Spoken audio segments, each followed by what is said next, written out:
Bonsoir à tous, merci de nous retrouver sur TV Sud pour votre journal local du Gard. Le niveau grand froid déclenché dès demain. Les températures sont en nette baisse dans le département. Les minimales ressenties sont annoncées entre -5 et -10 degrés.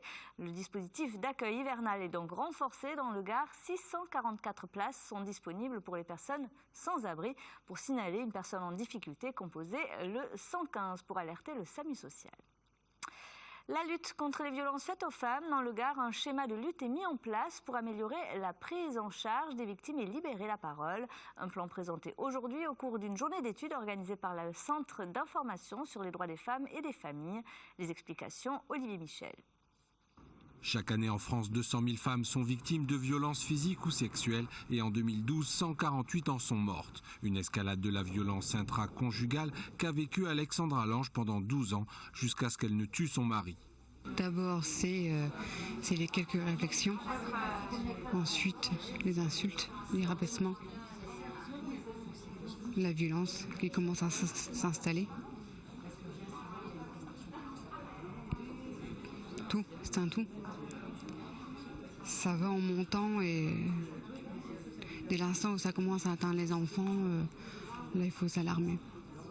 Acquittée du meurtre pour légitime défense, Alexandra Lange, malgré des signes de détresse, n'a pu enrayer cette spirale, confrontée comme beaucoup de victimes à un déni de violence et à une omerta. Seule une femme violentée sur 5 porte plainte. C'est un type de délinquance qui pour nous est très difficile à la fois à approcher et surtout à combattre.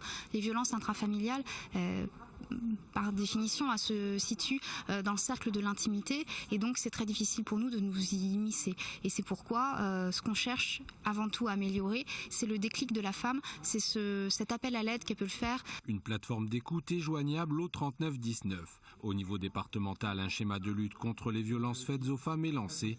Outre l'édition d'une plaquette de sensibilisation, il permet de débloquer 5 places dans un centre d'hébergement. Une réponse concrète face à l'urgence rencontrée par les femmes violentées qui décident de quitter leur foyer.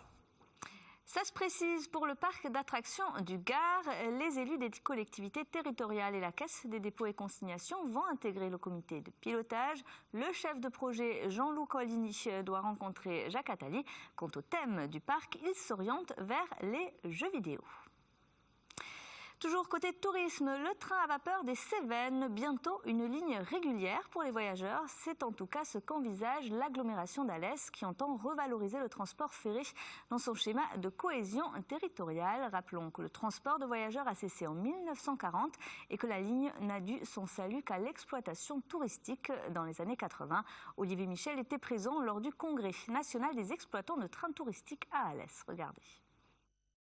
Qu'il soit à vapeur des Cévennes, Jaune de Cerdagne ou à Crémaillère de la Rune, la France compte plus de 100 trains touristiques. Des trains qui sont de véritables locomotives économiques pour les départements qu'ils traversent. L'an passé, ils ont transporté 3,7 millions de touristes. C'est de la vraie économie touristique quand on sait que 1 euro pour un billet vendu ramène 3 euros à côté. Autre bénéfice de l'exploitation touristique, elle a permis de sauvegarder du matériel roulant et d'éviter le démantèlement d'une voie ferrée fermée au trafic de voyageurs depuis 1940.